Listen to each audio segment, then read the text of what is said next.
Okay, so what we have learned till now. So first, if you want to test any web service, you need a contract of web service. You will get this contract like this. You will go through this contract and understand how many operations are present here. Okay, so just like how many are present here. Maybe in your real time you will take help of SOAP UI tool from your next lecture. Okay, so once you are clear with the web service, now you need to hit or you need to send SOAP message to one of its operation to get the response. So you create a SOAP message and you pass your inputs and send it to the operation of its web service. So that web service talks to the code and give you back the response which you will publish in your website. This is the concept. Okay, if you come back, let's see, let me click on add operation, and for add operation, this is a SOAP message it is sending. You see that envelope will actually have the link where exactly this is hosted, service is hosted, and this guy have skipped header because header is optional, I told, right? So in body they were sending two integers, int a, int b, 2 3. You need to send two integers, that's all. In the response you get like this. So if you send SOAP message like this, okay, and the response you get back as a SOAP message like this after hitting the service. Okay, don't worry, in the next lecture I am going to take this example in SOAP UI tool and I am going to explain all these.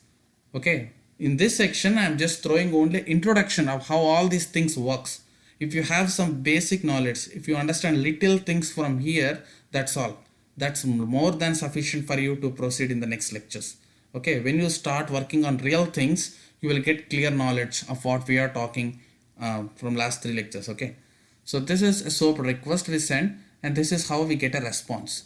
In response you see 2 plus 3, the value will be like 5, it will be printed. Okay, we will interpret and take this 5 value and will publish on our website. Okay, see how cool that. We are not writing any add code here. We are sending the SOAP message and we are getting response.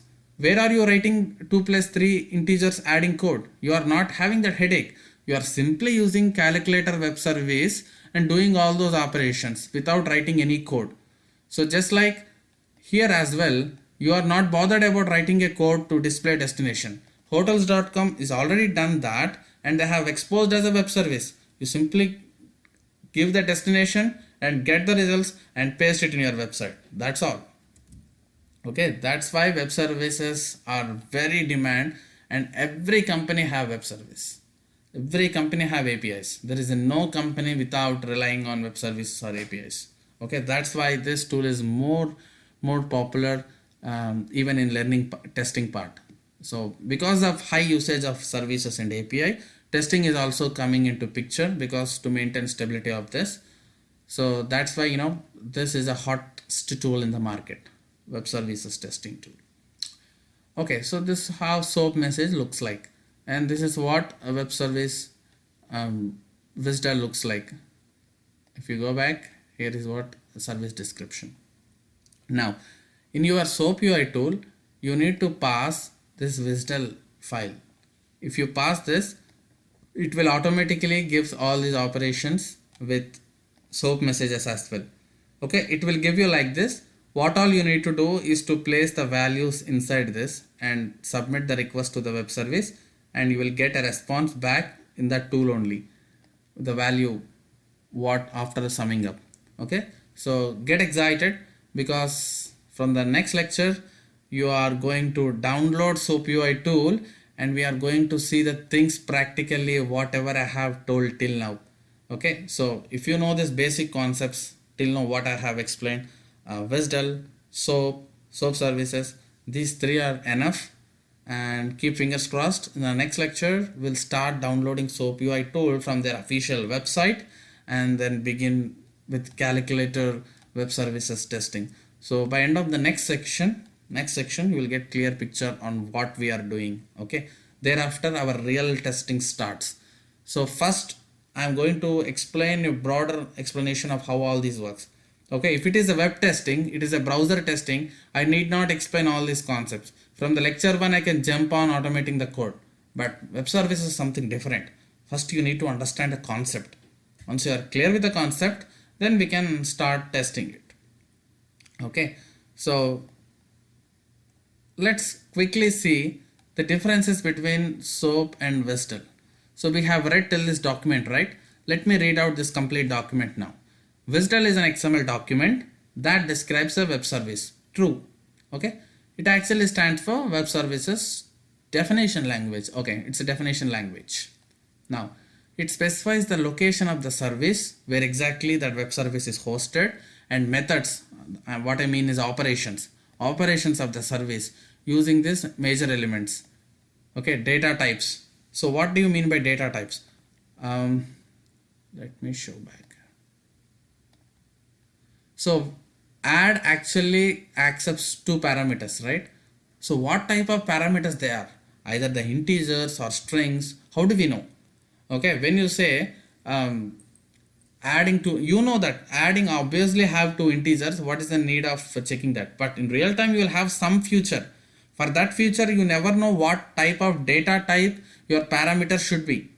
For that reason, if you come to the types and if you open add, it will clearly say send only integers. If you send a characters, it will not accept. Okay, so data types. So that also you need to know. When you want to test something, you need to know everything, contract. Okay, data types, operations, methods, where is the endpoint, where we need to hit.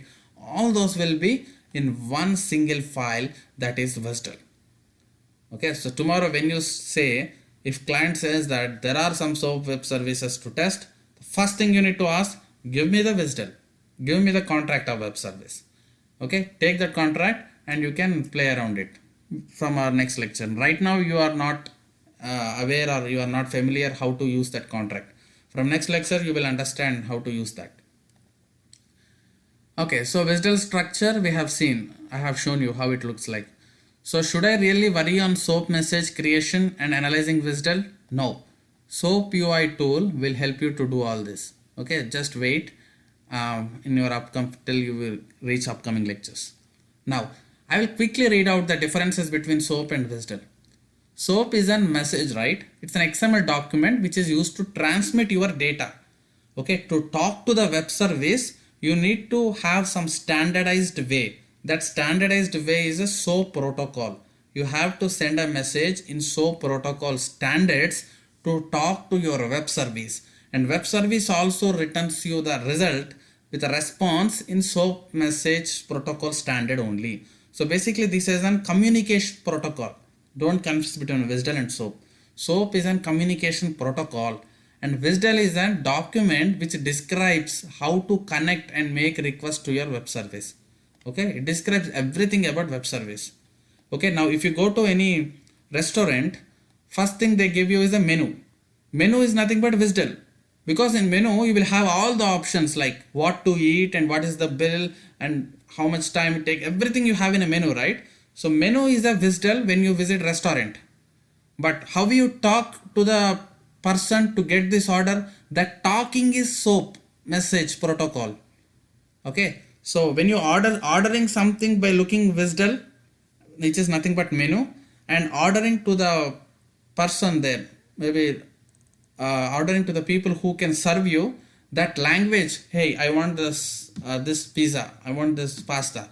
That ordering thing is a communication which is nothing but SOAP. Okay, you can relate like that, which will give you clear understanding. Okay, that's all it says. SOAP message you transmit and WSDL thing, because you need to understand this as an interview point as well. You may get question like this: what is the difference between SOAP protocol and WSDL? And okay, don't confuse between SOAP UI tool and SOAP protocol. Okay, just have in the SOAP word same, just don't get confused between them. Alright, so that's all these 3 points says, and we are clear with the concepts what we are learning here. So as I said, the first half will be talking about SOAP, which uses XML as a underlying language to request and responses. So once we have seen how to test the SOAP services in SOAP UI tool, both manually and as well as an automation code to automate all these SOAP services. We will complete that part here, and next we will jump into REST and do the same process again on understanding REST services and how to automate the services from SOAP AI tool and all. Okay, so that's pretty much about this lecture. And if you have any queries, or if you want to get more hands-on exercises in the coming future, please email me on rahulonlinetutor@gmail.com for more documentation on web services. I can give you some more documentation to read the documents. Okay, so we'll see you in the next lecture with SOAP UI tool download. Okay, thank you.